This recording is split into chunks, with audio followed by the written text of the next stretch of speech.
Welcome to Let's Locums, the podcast hosted by doctors Mark and Allison Royer, ENT surgeons and the founders of SpecialtyLocums.com. Join us as we explore the world of locum tenens to help you navigate the options for a flexible and rewarding medical career.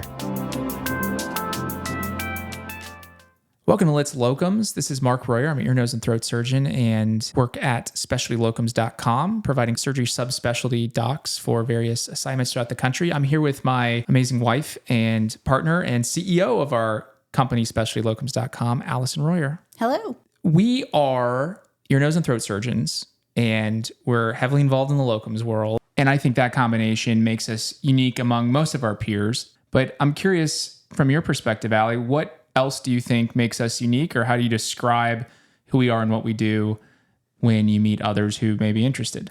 First of all, I think what makes us unique socially is that we're married ENT surgeons. So married surgeons in the same small subspecialty, sharing life and business and family and all of it together. So I think we have a unique perspective because we have this constant source of kind of bouncing things off of somebody who has the same medical training, which is unique and fun and keeps things interesting. And then I think we're unique because we've really been able to see the locums industry from three different perspectives. From the perspective of practicing physicians who are using locums as coverage for their patients, from the perspective of working locums and doing different types of locum shifts, and then from the perspective of owning a locums company. And so we have all three of those perspectives to share. That's pretty much it. Those are the three ways to look at it, I think. And so, we were hospital employed when we first got out, and we were the only two in the practice. We started the practice, and we very soon were excited to welcome our now 9-year-old. Yes. And realize that, okay, we're going to need some help when we take maternity leave and paternity leave. That was my first exposure to locums, really. Yes. I don't think I was tracking it before that. How about for you? I think absolutely. You had heard mutterings among maybe a resident of in a different specialty of like, oh, they're going to work locums before they take their first job, that sort of thing, but didn't really know about or understand the process, the industry, or the details in that. So we had used a number of locums while we were there. Then we finished up our contract there and decided we wanted to start our own medical practice, and we're kind of working some locums in the interim. That was an experience. Did you enjoy that time in our lives? I enjoy what the transition brought us to later, right. But I don't know that in the moment. It was very difficult to be on the road, having a couple of small children with us, and then also being pregnant and covering these calls and building this company, making these relationships. It was a busy and stressful time. Yeah, I think that one thing that we'll talk about later, I'm sure, is finding the right locums position, kind of tips for that, finding when it works well for you from a work-life balance standpoint. Maybe 2 little ones in tow and very pregnant at the time is probably not the best time to start our locums journey, but we did it. And like you said, we had a lot of positive things that came from that. And I think it gave us a really solid perspective for when we were able to transition into what we're ultimately doing now, which is owning a locums company. Tell us about SpecialtyLocums.com, of which you started and are the CEO of, and kind of how that started originally from an ENT standpoint. Yes, so it started as ENT Surgery Solutions. Our goal was to provide high quality ENT surgical medical staffing for physician practices and hospitals in need. And these days, what are we doing with SpecialtyLocums.com? As our reach has grown to multiple sites in different states and many physicians involved in the business, we have decided to branch out into covering other surgical specialties as well, specifically vascular surgery and orthopedic surgery and anesthesia. Excellent. So we interact with docs all the time. We still practice clinically. We do. We do have a private practice, but we also will help out at different sites if they're in our kind of region, if we have docs that are not able to cover their shifts or they have maternity leaves. We have a lot of military docs. Sometimes they'll get deployed. We still try to stay involved very clinically, although we've noticed more and more of our time has been spent on our company, which I actually enjoy. I kind of like the entrepreneur side. Do you wish we were doing a little bit more clinically these days, or are you happy with where we are?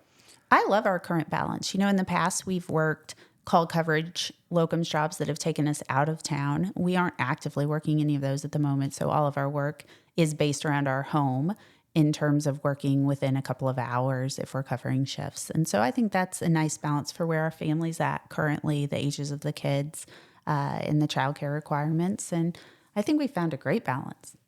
And I feel like when we first started leaving the traditional employed model and we're doing more locums, that we used our downtime to really travel a lot, right? I mean, we were going all over the country and all over the world with our kids. We still do that a little bit, but I feel like a lot more of our free time now, as the kids have transitioned into elementary school and higher grades, that a lot of our time is spent more focusing on giving back to the school, the community, their activities. For example, Girl Scouts is coming up here pretty soon, right? Yes. Is that next? It's almost cookie season. So you've coached their soccer, lead the Girl Scouts, which That's I certainly admire, and I know the girls really appreciate. Yes, I feel like we're fortunate because we've been able to carve out this path through using locums, and I think why we're so positive about it and want to kind of spread the message and spread the word of what's available and what's out there is because for us, it's allowed us to really be present and participate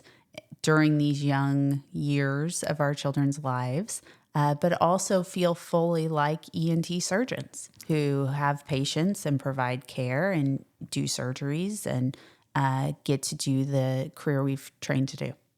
I completely agree. I feel like we're in a really good spot. We figured out what works well for our family. I did try to take us abroad for a little while, thinking, oh, we have this flexible schedule, and we took our first grader out of school, after we got it approved with the teachers, do like a little homeschool thing or a remote learning thing. And we were over in Europe, and she started making friends with fruit. So, literally would not let us eat our pineapple we picked up at a Chelsea fruit market. And then that's when I was like, you know what?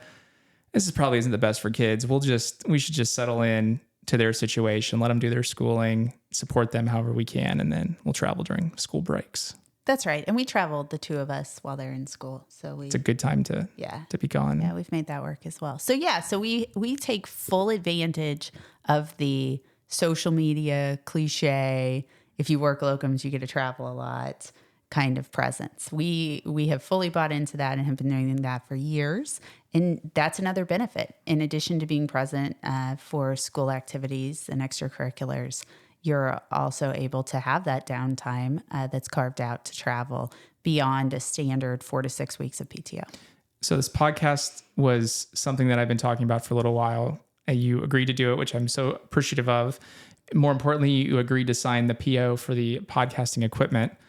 I know kind of what I'm hoping to do with topics to cover. What are you hoping that we can convey or discuss? I think for me, it's, we get a lot of physicians who reach out to us who are interested in working locums. And I think there's so much commonality in terms of what people are looking for, which is to be able to use the training they've done to take great care of patients, but also to find a way to work that's more flexible than the traditional path. And I think that we've managed to do that. And it wasn't necessarily easy, but we have managed to do that. And so I'm hoping there are things we can share that can help others do that as well. Because you read the articles about burnout and physician mental health. And so I think there are ways to be a physician and take pride in your practice, but also not feel completely constricted by the traditional working model.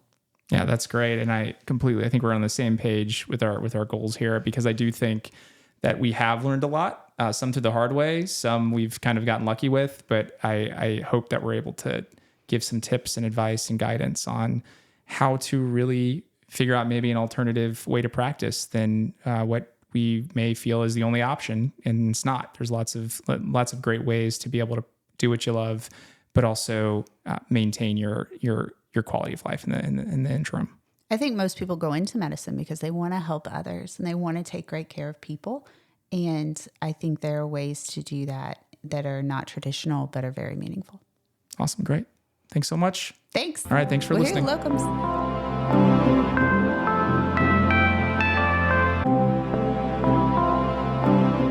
You have been listening to Let's Locums, a podcast brought to you by SpecialtyLocums.com and hosted by Doctors Mark and Allison Royer.